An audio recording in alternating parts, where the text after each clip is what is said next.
Hello everyone, welcome back to my channel. दोस्तों, जैसा कि आप देख पा रहे हैं, मैं इस वीडियो में आपके लिए लेकर आया हूं मिशन प्रेरणा सीजन 2। और मिशन प्रेरणा सीजन 2 में मैं आपको विभिन्न जिलों में हुए मॉड्यूल पर आधारित प्रश्नोत्तरी लेकर के आ रहा हूं, ताकि आप भी जो है इनका रिवीजन कर लीजिए और आपके ज़िले में जब भी ऐसी परीक्षाएं हों तो आप सफलतापूर्वक जो है उन प्रश्नों का हल कर पाएंगे। तो मैं आज लेकर आया हूं आपके लिए दोस्तों बुलंदशहर में हुई जो है मिशन प्रेरणा की जो है ऑनलाइन परीक्षा, जिसमें आधारशिला मॉड्यूल से 50 प्रश्न पूछे गए थे। लेकिन उनमें से कुछ प्रश्न मैं आपके सामने लेकर आया हूं, बाकी प्रश्न मैं आपके लिए अगली वीडियो में लेकर आऊंगा।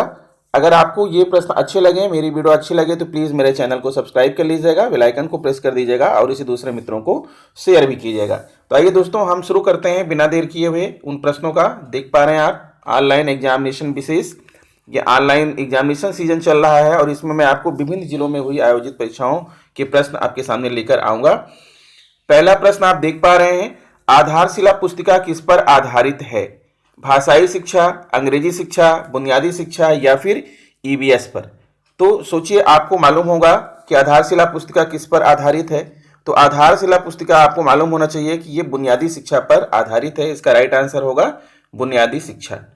फिर अगला प्रश्न आपके सामने है, आधारशिला किन विषयों पर आधारित या केंद्रित है?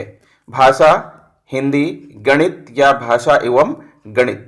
तो इसका राइट आंसर होगा दोस्तों भाषा एवं गणित, ये आपका सही जवाब होगा।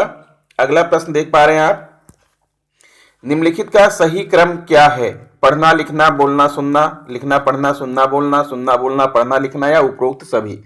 तो दोस्तों, इसको याद रखने के लिए आपको मालूम होना चाहिए कि आप जो है एक शब्द है सुबोपली, सुबोपली याद रखेंगे तो आपका ये कभी गड़बड़ाएगा नहीं। इंग्लिश में LSRW कहते हैं और हिंदी में सुबोपली, यानी सुनना, बोलना, पढ़ना और लिखना।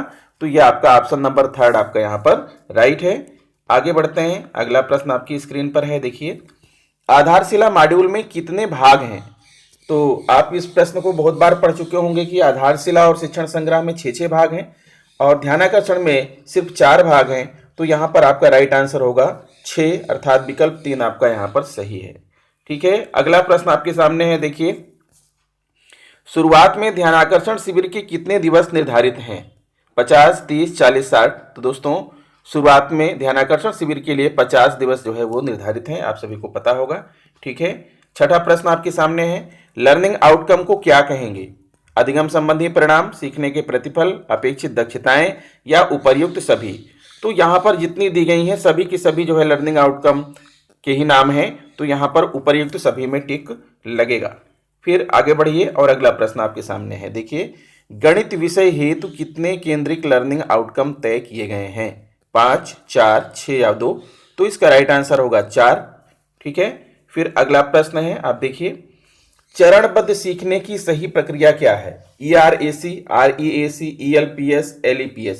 तो दोस्तों, आपको बताना चाहूंगा कि जो ERAC है वो है experience, reflection, application and consolidation, जिसके आधार पर आपकी शिक्षण योजना बनती है।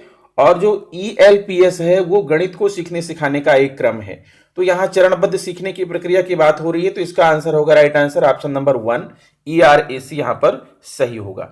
आगे बढ़ते हैं, अगला प्रश्न है, गतिविधि कितने प्रकार की होती है? ठीक है, 2, 4, 3, 5? तो दोस्तों, बताना चाहूंगा कि गतिविधि जो होती है वो 4 प्रकार की होती है। ठीक है, मौखिक, लिखित, ICT और TLM यानी सामग्री आधारित गतिविधि। तो यहाँ पर आपका आंसर 4 राइट है। अगला प्रश्न आपके सामने, देखिए आप। QR कोड से कौन सी गतिविधि कराई जा सकती है? ICT, मौखिक, लिखित या सामग्री आधारित? दरअसल QR कोड तो दोस्तों आप जानते हैं कि वो स्कैन किया जाता है और स्कैनर जो होता है वो एक प्रकार का ICT उपकरण है। ठीक है, तो यहाँ पर राइट आंसर होगा आपका ICT ही सही होगा, क्योंकि मोबाइल से भी आप स्कैन कर सकते हैं, तरह तरह के ऐप आ रहे हैं उनसे आप स्कैन कर सकते हैं। तो यहाँ पर ICT में टिक किया जाएगा। ठीक है, फिर आगे है, अगला प्रश्न है, आधारशिला भाग 2 किस विषय पर आधारित है? गणित, भाषा, हिंदी या अंग्रेजी? तो आप देखेंगे जब आधारशिला का भाग 2 तो वो भाषा पर जो है आधारित है। ठीक है, तो यहाँ पर हम भाषा पर टिक करेंगे। फिर आगे चलते हैं, अगला प्रश्न है, LSRW में W से क्या तात्पर्य है? तो जैसा अभी मैंने आपको बताया था कि LSRW, W का मतलब है L for listening, S for speaking, R for reading और R for reading, W for writing. तो W का मतलब यहाँ लिखने से है, तो ऑप्शन दिया है विंटर, राइटिंग, वर्किंग, विनिंग। तो यहाँ पर राइटिंग आपका सही होगा, क्योंकि ये आखिरी प्रक्रिया होती है, आखिरी कौशल होता है भाषा का। फिर 13 प्रश्न देखिए, ध्वनि पहचानने के कितने चरण हैं? 4, 3, 5 या 2? तो ध्वनि पहचानने के 4 चरण जो है दिए गए हैं आधारशिला मॉड्यूल में, आप वहां पर देख सकते हैं। अगला प्रश्न आपके सामने आ रहा है, शिक्षण योजना के अंतर्गत शिक्षा का क्या लक्ष्य है? वांछित लर्निंग आउटकम की संप्राप्ति करना, बच्चे को ज्ञानी बनाना, पाठ याद करना या प्रश्नों को याद करना। तो दोस्तों आपने ध्यान दिया होगा, शिक्षण योजना का मुख्य जो है लक्ष्य हमारा है वांछित लर्निंग आउटकम की संप्राप्ति करना या कराना बच्चों को। ठीक है, अगला प्रश्न है, कक्षा 1 के लिए गणित का प्रेरणा लक्ष्य क्या है? तो ये आप सभी को रटा होगा कि कक्षा 1 के लिए गणित का प्रेरणा लक्ष्य है तो निर्धारित सूची में से 5 संख्या पहचान लेता है, या निर्धारित सूची में से 5 शब्द पहचान लेता है, निर्धारित सूची में से 20 संख्या पहचान लेता है, या 1 अंक के जोड़ घटाना के 20 प्रश्न 75% प्रश्न सही हल कर पाता है।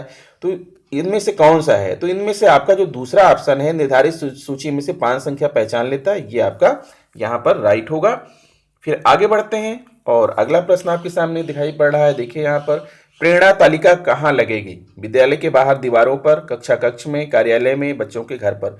दोस्तों आप में से बहुत सारे लोगों को यह तालिका प्राप्त भी हो गई होगी और बहुत सारे जिलों में अभी प्राप्त नहीं हुई है। जैसा महानिदेशक महोदय का बार बार आदेश आता रहता है कि प्रेरणा सूची, प्रेरणा तालिका, प्रेरणा लक्ष्य, ये सारी चीजें जो है आप अपने कक्ष में जो है सामने जहां पर आपका बोर्ड होता है वहां उसके आसपास जो है आप इसको चस्पा करेंगे। तो ये कक्षा कक्ष में लगेगी, ये आप ध्यान रखिएगा। ठीक है, अगला प्रश्न है आपका, अनुच्छेद को 30 शब्द प्रति मिनट के प्रवाह से पढ़ लेते हैं। तो ये किस कक्षा का जो है लक्ष्य है? तो आपको पता है कि कक्षा 1 तो है 5 शब्द जो है पहचानना, कक्षा 2 20 शब्द है, कक्षा 3 30 शब्द है, अर्थात ये कक्षा 3 का भाषा का लक्ष्य यहाँ पर दिया गया है। आगे बढ़ते हैं, अगला प्रश्न देखिए, निम्नलिखित में कौन कौन सी लर्निंग आउटकम की श्रेणियां हैं? पहला है केंद्रिक फोकल आउटकम, दूसरा नेस्टेड आउटकम, तीसरा उप आउटकम और चौथा है उपरोक्त सभी। तो यहाँ पर तीनों ही सही है जो है, यानी उपरोक्त सभी आपका राइट आंसर होगा। केंद्रिक फोकल लर्निंग आउटकम बड़ा होता है, उससे छोटा है नेस्टेड, और उससे छोटे छोटे हैं जो है वो आपके उप आउटकम, जिसके आधार पर हमें शिक्षण योजनाओं का विकास करना है। फिर अगला आता है 19वां, गणित के जरिए बच्चों में कौन कौन से मानसिक कौशल विकसित होते हैं? तुलना, क्रमबद्धता, समस्या समाधान, उपर्युक्त सभी। तो ये भी आप समझ सकते हैं कि यहाँ पर गणित के जरिए बच्चों में ऊपर जो दी गई हैं तीनों की तीनों ही जो है कौशल विकसित होते हैं। तो यहाँ पर उपर्युक्त सभी में राइट आंसर टिक होगा। ठीक है, फिर अगला प्रश्न आपके सामने है 20वां, आप देख पा रहे हैं, किसी भी गतिविधि के 2 महत्वपूर्ण पहलू होते हैं, रोचकता और सरलता, सरलता और सहभागिता, लड़ना और झगड़ना, रोचकता और चुनौती। दोस्तों रोचकता तो जरूरी है, लेकिन अगर कोई गतिविधि में चुनौती नहीं होगी तो गतिविधि में बच्चों को आनंद नहीं आएगा। तो गतिविधि के 2 मुख्य पहलू हैं, रोचकता और चुनौती, अर्थात यहाँ पर आपका ऑप्शन 4 में टिक लगेगा, ये सही होगा। तो दोस्तों इस वीडियो में मैं सिर्फ 20 ही प्रश्न आपके लिए लेकर आ रहा हूं, क्योंकि वीडियो बहुत लंबी हो जाती है तो बोझिल हो जाती है, फिर आप उसे देखते नहीं है। बाकी 30 प्रश्न जो हैं वो मैं आपको नेक्स्ट वीडियोस में लेकर के जरूर आऊंगा। तो आप मेरे चैनल पर बने रहें, वीडियोस को देखते रहें। कल से आपको कुछ मॉड्यूल मिलने वाले हैं और इस पर आपको तरह तरह की जानकारियां प्राप्त होती रहेंगी। तो मिलता हूं आपसे नेक्स्ट वीडियो में। नमस्कार।